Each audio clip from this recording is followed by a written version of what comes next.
বাগে জন্নতের ফুল নিয়ে এসেছি, প্রিয় নবীর হাদিস পাক নিয়ে এসেছি। আলহামদুলিল্লাহি রাব্বিল আলামিন ওয়াসসালাতু ওয়াসসালামু আলা সাইয়্যিদিল মুরসালিন আম্মা বা'দ ফাআউযু বিল্লাহি মিনাশ শাইতানির রাজীম বিসমিল্লাহির রহমানির রহিম আসসালাতু ওয়াসসালামু আলাইকা ইয়া রাসূলুল্লাহ ওয়া আলা আলিকা ওয়া আসহাবিকা ইয়া হাবিবাল্লাহ আসসালাতু ওয়াসসালামু আলাইকা ইয়া নাবিয়াল্লাহ ওয়া আলা আলিকা ওয়া আসহাবিকা ইয়া নূরাল্লাহ। প্রিয় ইসলামী ভাইরা এবং মাদানী চ্যানেলের দর্শকবৃন্দ, উপস্থিত হয়েছি অনুষ্ঠান হাদিসে কুদসি নিয়ে। এই অনুষ্ঠানে আমরা হাদিসে কুদসি শ্রবণ করে থাকি এবং তার থেকে যে মাদানী ফুল পাওয়া যায় সেটা নেয়ার চেষ্টা করি এবং সে মোতাবেক আমরা আমল করারও চেষ্টা করি। আসুন আজও আমরা একটি হাদিসে পাক, হাদিসে কুদসি শ্রবণ করব। তো আসুন তার পূর্বে আমরা দুরূদ শরীফ পাঠ করার একটি ফজিলত শ্রবণ করে নিই। রাসূলে আকরাম নূরে মুজাসসাম সাল্লাল্লাহু আলাইহি ওয়া আলিহি ওয়াসাল্লাম ইরশাদ করেছেন, হে লোকেরা, নিশ্চয়ই কিয়ামতের দিনের ভয়াবহতা এবং হিসাব নিকাশ থেকে তাড়াতাড়ি মুক্তি পাবে সেই ব্যক্তি যে তোমাদের মধ্যে আমার উপর দুনিয়াতে অধিক হারে দরুদ শরীফ পাঠ করে থাকে। সুবহানাল্লাহ। সাল্লু আলাল হাবিব সাল্লাল্লাহু তাআলা আলা মুহাম্মদ সাল্লাল্লাহু আলাইহি ওয়া আলিহি ওয়াসাল্লাম। প্রিয় ইসলামী ভাইরা এবং মাদানী চ্যানেলের দর্শকবৃন্দ, বোঝা গেল যে কিয়ামতের দিন যদি আমরা কিয়ামতের ভয়াবহতা থেকে বাঁচতে চাই, হিসাব নিকাশ থেকে বাঁচতে চাই, অবশ্যই সবাই এটা চায় এবং আমরা এটাও জানি যে কিয়ামতের দিন কেমন ভয়াবহতা থাকবে, কেমন সে দিনটি, যে সেদিন সবাই নফসি নফসি করবে, কেউ কাউকে চিনবে না। মা তার ছেলেকে চিনবে না, বাবা তার সন্তানকে চিনবে না, ছেলে তার বাবাকে, মাকে চিনবে না, ভাই তার বোনকে, বোন তার ভাইকে চিনতে অস্বীকার করে দিবে। এমন একটি ভয়াবহতি নবী করিম সাল্লাল্লাহু আলাইহি ওয়াসাল্লাম বলে দিয়েছেন, যদি দরুদ শরীফ দুনিয়াতে অধিক হারে পড়বে সে ওই দিনের ভয়াবহতা থেকে বাঁচতে পারবে এবং হিসাব নিকাশ থেকেও সে বাঁচতে পারবে। আল্লাহ তাআলা আমাদের সকলকে বেশি পরিমাণে দরুদ শরীফ পাঠ করার তৌফিক দান করুন, আমিন। আসুন আজ আমরা হাদিসে কুদসি শ্রবণ করি এবং তার সাথে সম্পর্ক রেখে যেই কোরআনের আয়াত রয়েছে, হাদিসে পাক রয়েছে, তাও শ্রবণ করব এবং বুজুর্গানে দিনের যদি ঘটনা হয় তাও শ্রবণ করব এবং এর উপর আমল করার চেষ্টা করব ইনশাআল্লাহ।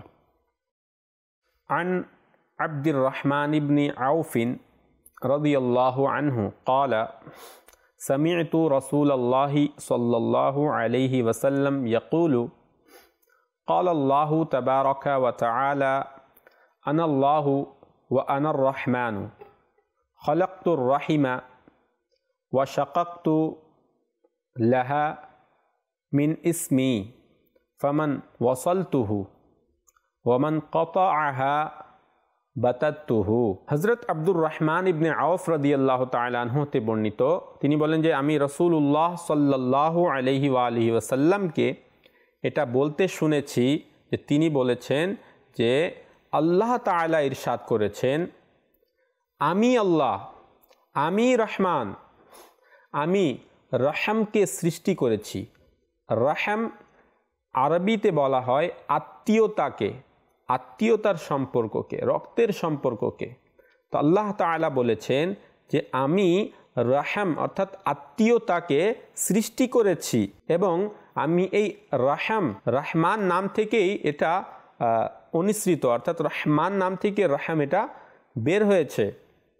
সুতরাং যে ব্যক্তি আত্মীয়তার সম্পর্ককে বজায় রাখবে, অর্থাৎ আত্মীয়তার সম্পর্ক বহাল রাখবে, আমি তাকে আমার রহমতের সাথে সংযুক্ত রাখব। আর যে ব্যক্তি আত্মীয়তাকে ছিন্ন করবে, আমি তাকে আমার রহমত থেকে ছিন্ন করব।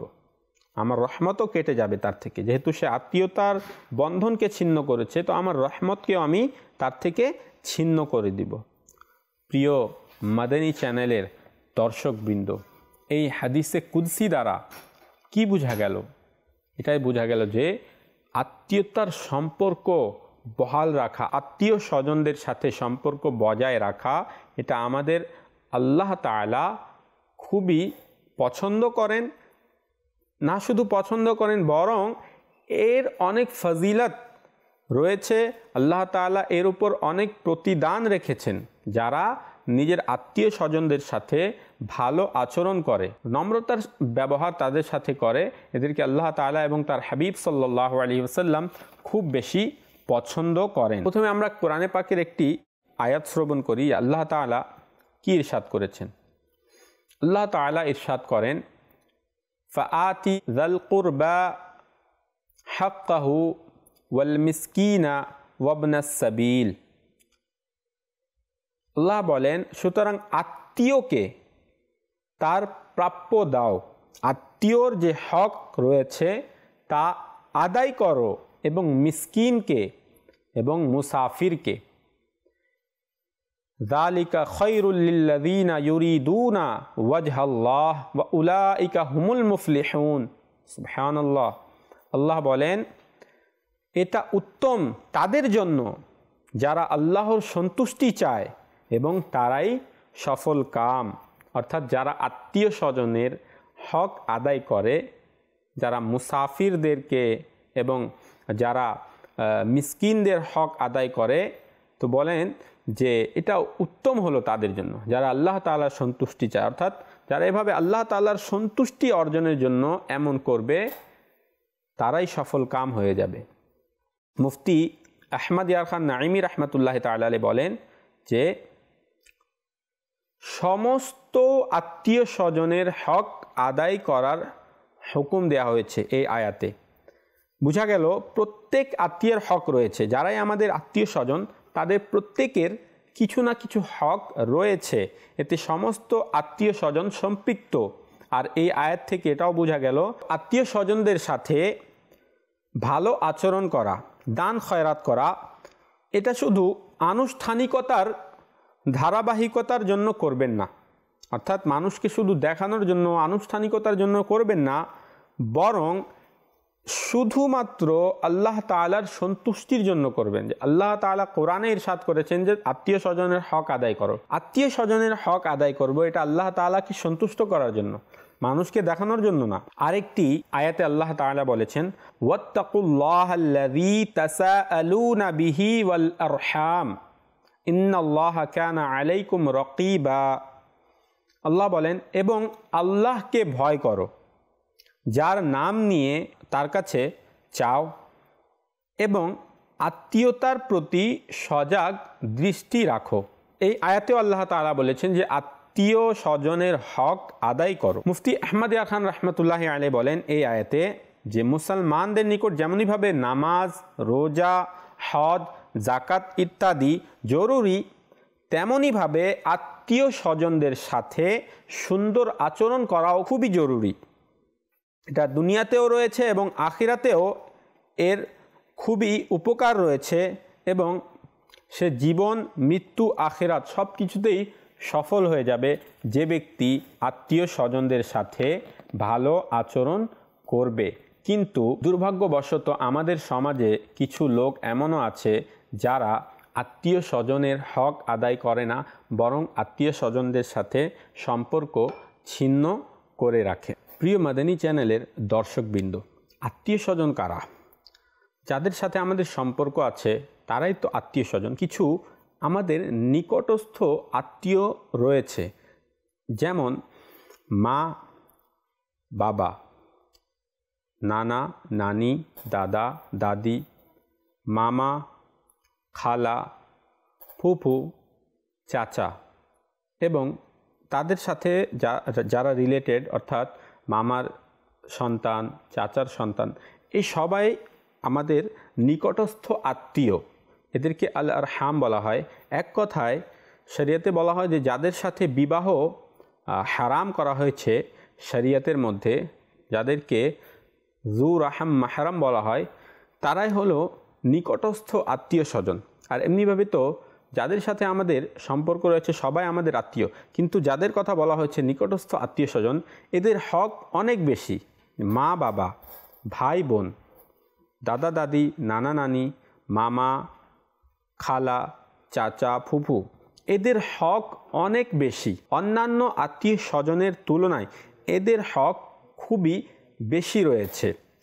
কিন্তু আজ আমাদের সমাজে দেখা যায় যে মানুষ আত্মীয় স্বজনদের প্রতি সেরকম খেয়াল করে না।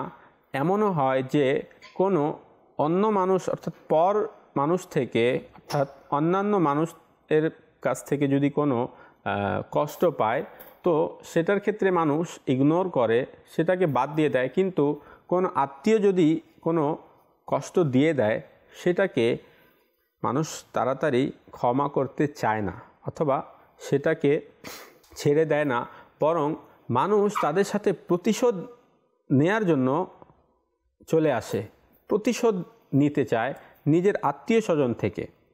এবং নাউযুবিল্লাহ, অনেকে তো এটা বলে দেয় যে আমরা আর তাদের সাথে সম্পর্ক রাখবো না। এমনও হয়েছে যে মানুষ কসমও খেয়ে নেয় যে আমি কসম খাচ্ছি যে আমি তার কোনো অনুষ্ঠানে যাব না, তার ঘরে আমার পা আর দিব না, এরকম কসমও খেয়ে নেয়। তো আসুন আমরা একটি ঘটনা শুনি। হযরত সাইয়েদুনা আবুল আহওয়াস আওফ বিন মালিক রাদিয়াল্লাহু আনহু তার পিতা থেকে বর্ণনা করেন যে তার পিতা বলেন, আমি আরজ করলাম, ইয়া রাসূলুল্লাহ সাল্লাল্লাহু আলাইহি ওয়াসাল্লাম, আপনি এ ব্যাপারে কি বলেন? আমি আমার চাচাতো ভাইয়ের কাছে থেকে কিছু চাইলে সে কিছু দেয় না এবং আত্মীয়তার বন্ধনও রক্ষা করে না, আর যখন তার নিকট আমার প্রয়োজন হয় তখন সে আমার কাছে আসে এবং আমার কাছে চায়, অথচ আমি কসম করেছি যে আমি তাকে কিছু দিব না। অর্থাৎ যেভাবে আমাদের আজ মাইন্ড যে আমাদেরকে কেউ কিছু না দিলে আমরাও তাদেরকে কিছু দিব না, তো তিনি এটাই বললেন যে আমি এটা, সে কিছু দেয় না কিন্তু সে এসে চায়, তো আমিও কসম করেছি যে আমি তাকে কিছু দিব না। তখন নবী করিম সাল্লাল্লাহু আলাইহি ওয়াসাল্লাম আমাকে নির্দেশ দিলেন, যে কাজ উত্তম তা করো আর কসমের কাফারা দিয়ে দাও। আমাদের সমাজেও অনেকেই কসম করে ফেলে, তো আমাদের উচিত যদি কখনো এই ধরনের কোনো কসম কেউ খেয়ে নেয় তো তাকে উচিত কসম ভেঙে দেয়া, আগে তার আত্মীয়ের হকটা আদায় করা, এটা উত্তম কাজ। তো এইখানে এই কসমটা ভেঙে ফেলতে হবে। নবী করিম আলাইহিস সালাতু ওয়াস সালাম ইরশাদ করেন, যদি কোনো ব্যক্তি তার পরিবারের সদস্যদের ক্ষতি সাধন করার জন্য কসম করে, আমি কসম করলাম আমি এই ক্ষতি করে দিব, তো নবী করিম সাল্লাল্লাহু আলাইহি ওয়াসাল্লাম বললেন যে তবে আল্লাহ তাআলার কসম, তাদের কষ্ট দেওয়া এবং কসম পূর্ণ করা আল্লাহ তাআলার নিকট বড় গুনাহ। অর্থাৎ কসম পূর্ণ করা এখানে হলো বড় গুনাহ, তো তাকে কসম ভেঙে দিতে হবে, কসম পূর্ণ করা যাবে না এবং আত্মীয় স্বজনের হক আদায় করবে এবং আত্মীয় স্বজনকে যে ক্ষতি করার যে কসম সে করেছিল এই কসম পূর্ণ করা যাবে না এবং এই কসমের কাফারা তাকে দিতে হবে। তো আমাদের উচিত যে কসম না করা। দেখুন অনেকেই আছে যারা কসম করে নেয়, আবার কসম ভেঙে ফেলে কিন্তু সে কাফারা আদায় করে না এবং সে জানেও না যে কসমের কাফারা কি। তো কথায় কথায় কসম করা উচিত না, বিশেষ করে আত্মীয় স্বজনের ব্যাপারে তো কখনোই কসম করা উচিত না যে আমি তার বাসায় যাব না, আমি তার সাথে কথা বলবো না, আমি তাকে এই জিনিস দিব না, এটা কখনোই করা উচিত হবে না। সে তো আমাকে কখনোই নিজের বাসায় দাওয়াত দেয় না, অথবা কোনো অনুষ্ঠান হলে দাওয়াত দেয় না, এই জন্য আমিও দেই না। সে আমার সাথে ভালোভাবে কথা বলে না, এই জন্য আমিও বলি না। তো এইটা আজকে আমাদের সমাজে হয়ে থাকে যে মানুষ নিজের আত্মীয় স্বজনের সাথে এরকম একটা সম্পর্ক রাখে যে তারা দিলে আমরা দিব, তারা যেভাবে আমাদের সাথে আচরণ করবে আমরা সেভাবেই তাদের সাথে আচরণ করব। প্রিয় মাদানী চ্যানেলের দর্শকবৃন্দ, আমাদের ইসলাম আমাদেরকে এই শিক্ষা দেয়নি। বরং ইসলাম তো কত সুন্দর শিক্ষা দিয়েছে। নবী করিম সাল্লাল্লাহু আলাইহি ওয়া আলিহি ওয়াসাল্লামের একটি হাদিসে পাক রয়েছে, সিল মান কাতাআকা, যে তোমাদের সাথে সম্পর্ক ছিন্ন করতে চায় তুমি তাদের সাথে সম্পর্ক বজায় রাখো, তুমি তাদের সাথে সম্পর্ক বহাল রাখো। এটা আমাদের নবী করিম সাল্লাল্লাহু আলাইহি ইসলামের এই ফরমান, আমাদের নবী করিম সাল্লাল্লাহু আলাইহি ওয়াসাল্লামের নির্দেশ, আদেশ, যে তোমাদের সাথে সম্পর্ক ছিন্ন করতে চায় তুমি তাদের সাথে সম্পর্ক বজায় রাখে। ওয়াফু আম্মান যালামাকা, এবং তাদেরকে ক্ষমা করে দাও যারা তোমার উপর জুলুম করে। অনেকে আছে না, আমরাই তো বলি যে অমুক আমার উপর জুলুম করেছে, অমুক আমার উপর আমাকে এই কষ্ট দিয়েছে, অমুক আমাকে এই কষ্ট দিয়েছে, এজন্যই আমি তার সাথে সম্পর্ক রাখতে চাই না। কিন্তু নবী করিম সাল্লাল্লাহু আলাইহি ওয়াসাল্লাম এর শিক্ষা কত সুন্দর, যে বলেছেন যে তোমার উপর জুলুম করেছে তাকে ক্ষমা করে দাও। ওয়া আহসিন ইলাইকা, যে তোমাকে কষ্ট দিয়েছে, যে তোমাকে বঞ্চিত করেছে, তুমি তাকে দান করো। অর্থাৎ যে তোমাকে দেয়নি, তোমাকে বঞ্চিত রেখেছে, কিন্তু তুমি তাকে দাও। তোমাকে দাওয়াত দেয় নাই, তুমি তাকে দাওয়াত দিয়ে দাও। তোমাকে ডাকেনি, তুমি ডাকো। তোমার সাথে ভালোভাবে কথা বলেনি, তুমি ভালোভাবে কথা বলো। অর্থাৎ আমরা যদি এটা বলি যে আমি কেন আগে যাব, তো জান্নাতেও তো আপনাকে আগে যেতে হবে না? তো যদি জান্নাতে আগে যেতে চান তাহলে দুনিয়াতেও আগে বাড়তে হবে, তার আগে আপনাকেই আপোষ করে নিতে হবে। সেই কথা বলছেন, আপনি নিজে গিয়ে কথা বলুন, বিনয়ী হন। বিনয়ী বান্দাকে আল্লাহ তাআলা খুবই পছন্দ করেন। একটি হাদিসে পাকও আছে যে মান তাওয়াদা লিল্লাহি রাফাআহুল্লাহ, নবী করিম সাল্লাল্লাহু আলাইহি ওয়াসাল্লাম ইরশাদ করেছেন যে আল্লাহ তাআলার সন্তুষ্টির জন্য বিনয়ী হয়, নম্র হয়, তো আল্লাহ তাআলা তাকে সুউচ্চ মর্যাদা দান করেন।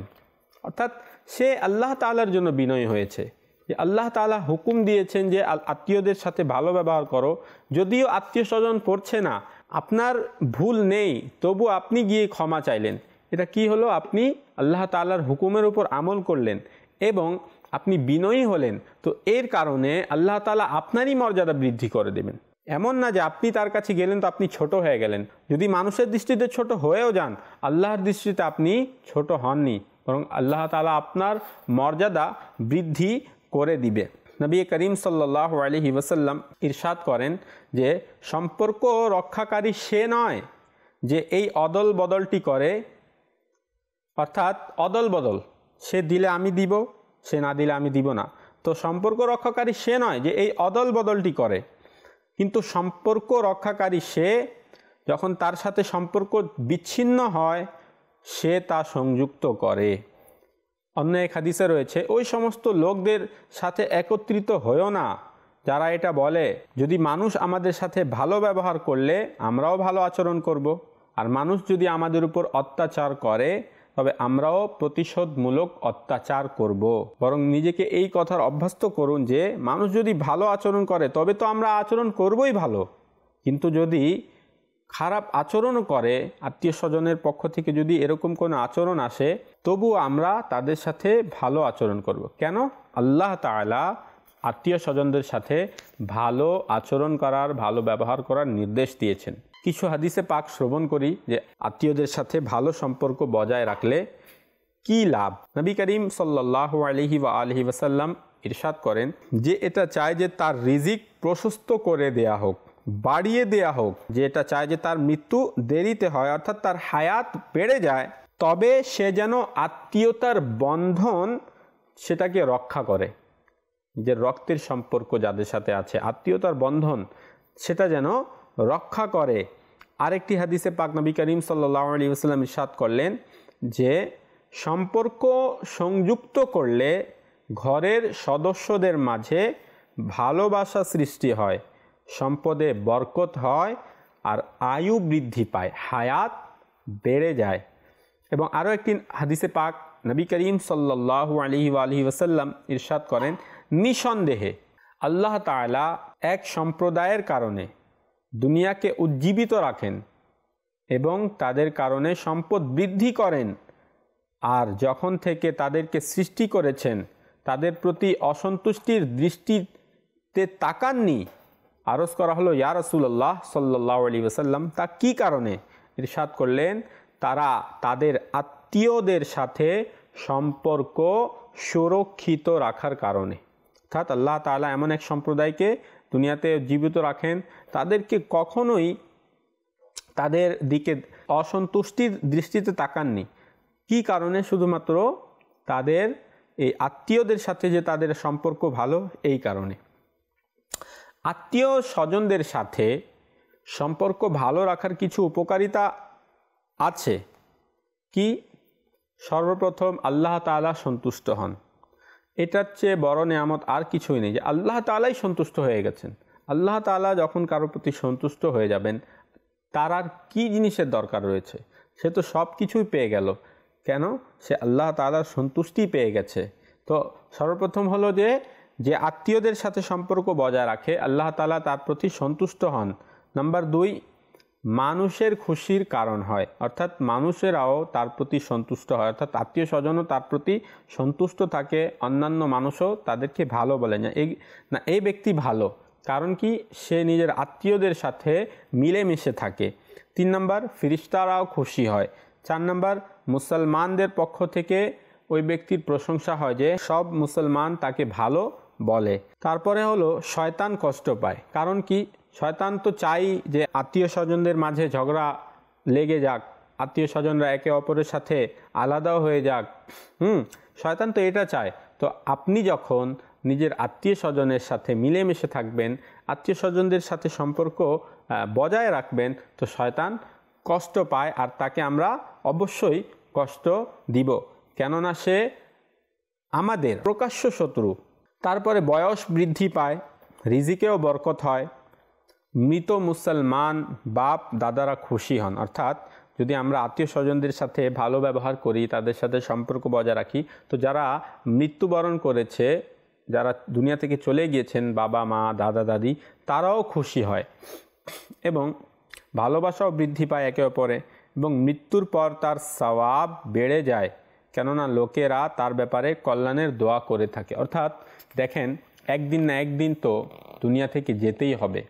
আজ আপনি আত্মীয় স্বজনদের সাথে কথা বলছেন না, আত্মীয় স্বজনকে বঞ্চিত করছেন। আত্মীয় স্বজন বলা হয়েছে না যে আত্মীয় স্বজনের হক আদায় করো। এখন আত্মীয় স্বজন গরিব, আর আপনাকে আল্লাহ তাআলা সম্পদ দিয়েছেন, কিন্তু তা সত্ত্বেও আপনি আত্মীয় স্বজনের হক আদায় করছেন না। একদিন না একদিন তো মরতে হবে। তো যাদের সাথে সম্পর্ক ভালো না, আপনার মৃত্যুর পরে তারা আপনার ব্যাপারে কি বলবে? কখনো এটা খেয়াল করেছেন? বা আপনার মৃত্যুর পরে আপনাকে তো দোয়ার প্রয়োজন, অবশ্যই আপনার দোয়ার প্রয়োজন রয়েছে, আপনাকে মুসলমানদের দোয়ার প্রয়োজন অবশ্যই রয়েছে আপনার মৃত্যুর পর।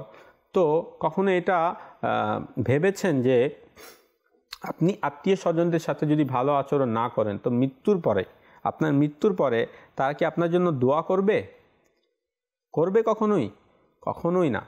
অথবা আপনার আচরণ যদি অন্যান্য মানুষের সাথেও যদি খারাপ হয়, তো মৃত্যুর পরে কি অবস্থা হবে একটু ভেবে দেখুন।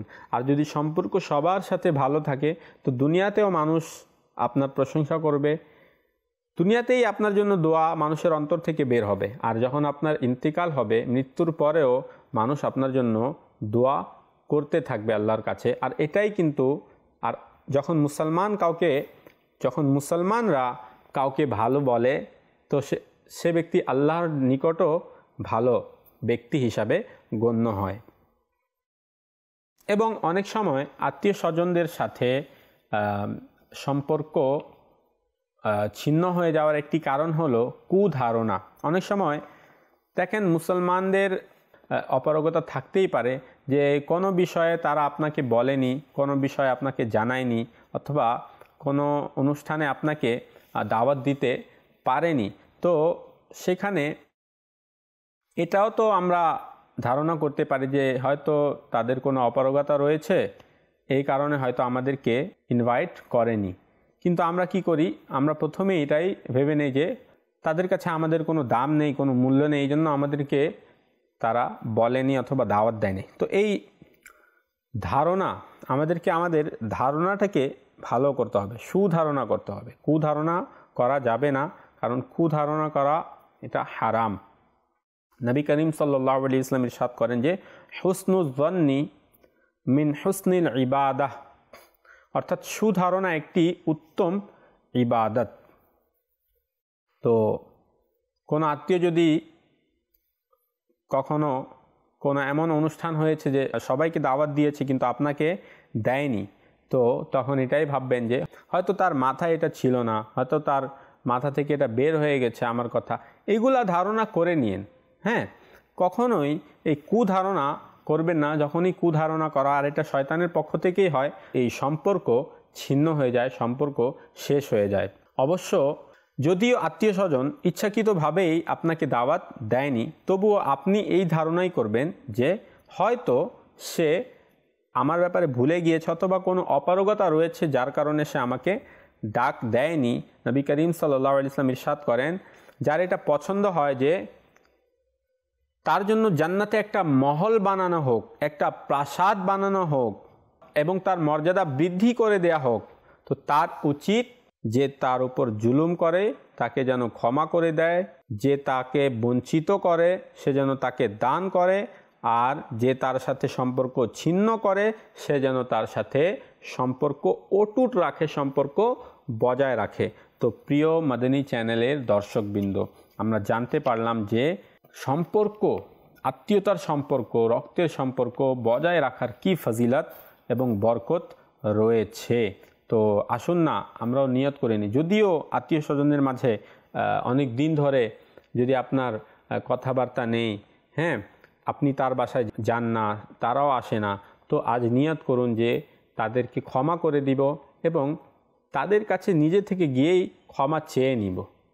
এই নিয়তটা করে নিন আল্লাহ তাআলার সন্তুষ্টির জন্য, দেখবেন আল্লাহ তাআলা আপনাকে কত বরকত দান করবেন। আত্মীয় স্বজনদের সাথে সম্পর্ক বজায় রাখার কারণে দেখবেন জীবনে শান্তিও চলে আসবে, আপনার রিজিকেও বরকত হবে, আপনার হায়াতও বৃদ্ধি পাবে। আল্লাহ তাআলা আমাদের সকলকে আমরা যা শুনেছি তার উপর আমল করার তৌফিক দান করুন। প্রিয় মাদানী চ্যানেলের দর্শকবৃন্দ, আজ এই পর্যন্তই। ইনশাআল্লাহ আবারও উপস্থিত হব একটি নতুন বিষয় নিয়ে। ততক্ষণ ভালো থাকুন, সুস্থ থাকুন, মাদানী চ্যানেল দেখতে থাকুন। সল্লু আলাল হাবিব সাল্লাল্লাহু তাআলা আলা মুহাম্মদ সাল্লাল্লাহু আলাইহি ওয়া আলিহি ওয়াসাল্লাম। বাগে জান্নাতের ফুল নিয়ে এসেছি, প্রিয় নবীর হাদিস পাক নিয়ে এসেছি।